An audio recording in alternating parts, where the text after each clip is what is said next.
I mean, enough of this. Cruelty is the policy. That's what this is about. It's intentional cruelty, intentionally creating anxiety for millions and millions of people, 5.5 million here in our home state. If you are one of the tens of millions of Americans who rely on a SNAP card every month, getting a message that you will only receive part of your November benefit is not an abstract political dispute. It is a worry at the kitchen table. Will the balance on the card last the month? Will the children have to skip meals? And will the missing amount ever show up?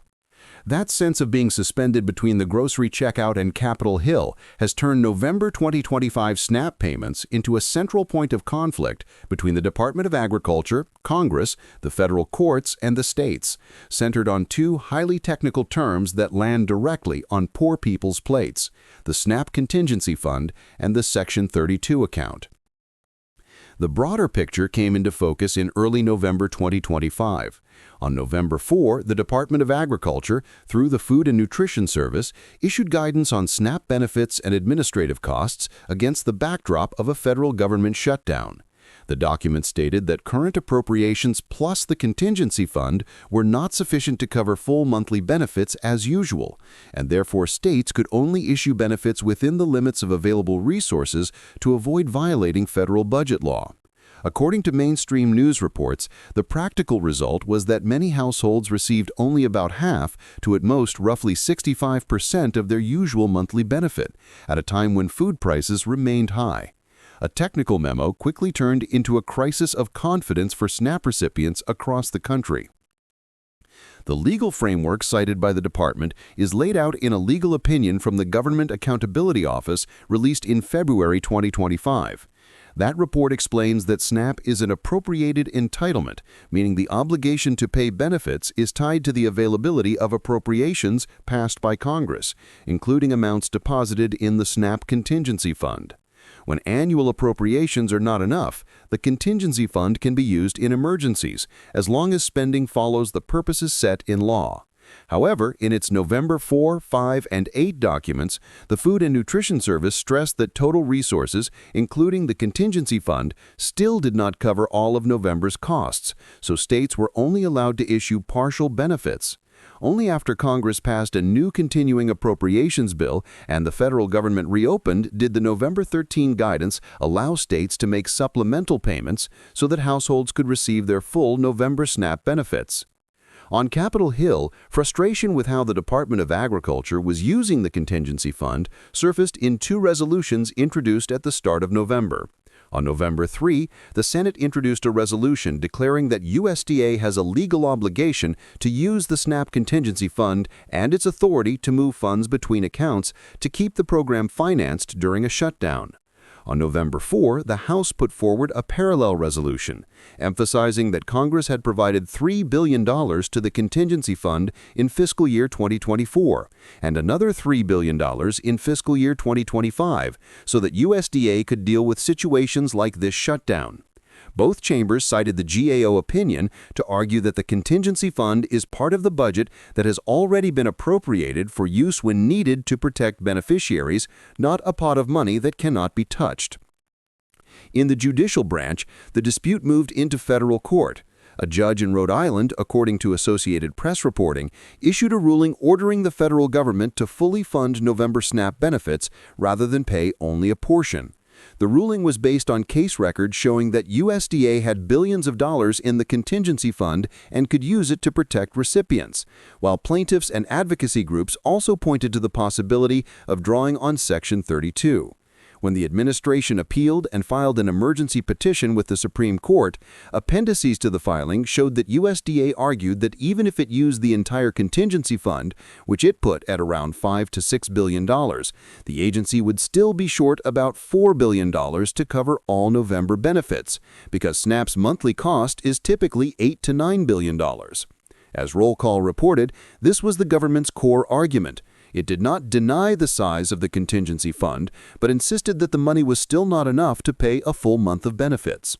Pressure, however, did not come only from courts and Congress. Several states sued or issued statements opposing USDA's handling of the contingency fund. The California governor's office argued that the federal agency had the tools and resources to prevent hunger during the shutdown, but refused to use them by not fully deploying the SNAP contingency fund and not seriously considering Section 32. The Minnesota Attorney General's office announced that it had joined a multi-state lawsuit, arguing that refusing to use the contingency fund and other available sources ran counter to Congress's intent and harmed low-income families. From the state's perspective, Congress had put the money in place. The decision to let it flow or not to households was being made at USDA. On the ground, North Carolina illustrates most clearly what partial payments followed by top-ups meant in practice. On November 13th, shortly after Congress reached a deal to reopen the government and USDA issued new guidance, the North Carolina Department of Health and Human Services announced that it would load the remaining November SNAP benefits onto EBT cards.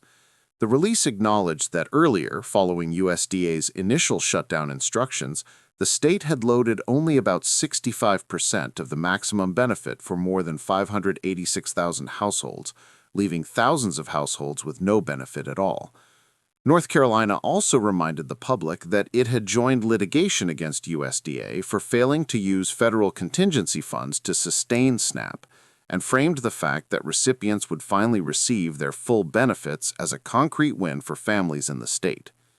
Numbers in news reports and congressional documents show the scale of what was at stake.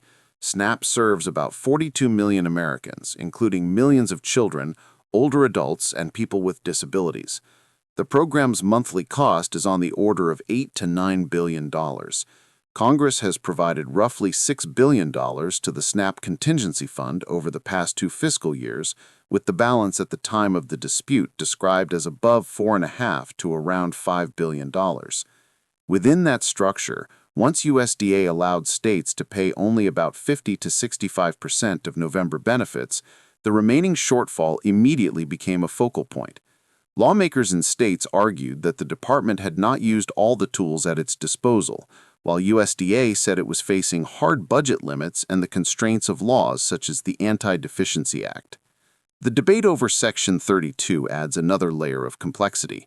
According to Congressional Research Service reports, this account was created in 1935 and receives 30% of customs receipts to support farm prices, purchase food for nutrition programs, and transfer some funding to related accounts. In practice, Section 32 is one of the funding sources for school meal programs and other child nutrition programs, with federal spending in this area at roughly $32 billion a year, reaching nearly 30 million children. Civil Eats and some lawmakers warned that diverting billions of dollars from Section 32 to close SNAP's gap would put child nutrition programs at risk. By contrast, states and anti-hunger organizations argued that, in an emergency, both the SNAP Contingency Fund and Section 32 exist to protect food security and that Congress could adjust priorities if necessary. From a macroeconomic perspective, the dispute underscores how fragile a large entitlement program can be when resources are tight. Every month, SNAP injects billions of dollars into the economy, not only as social spending but as crucial purchasing power for grocery stores and low-income communities. When payments are cut back to partial amounts, as national broadcasters reported, households that are already struggling have to cut spending further, switch to cheaper food, or skip meals altogether. USDA warned of the risk of violating budget statutes if it spent beyond appropriated levels and therefore was cautious about exhausting the contingency fund, while the GAO legal opinion emphasized that the agency's obligations extend up to the limits of the appropriations Congress has provided. The line between legal duty and political choice is thin. The social impact of what might look like purely technical decisions has been documented by Time, Newsweek, and other mainstream outlets through individual stories. For a family living on part-time wages, receiving only half or 65% of their November benefit means scrutinizing every grocery bill, delaying other expenses, or turning to food pantries.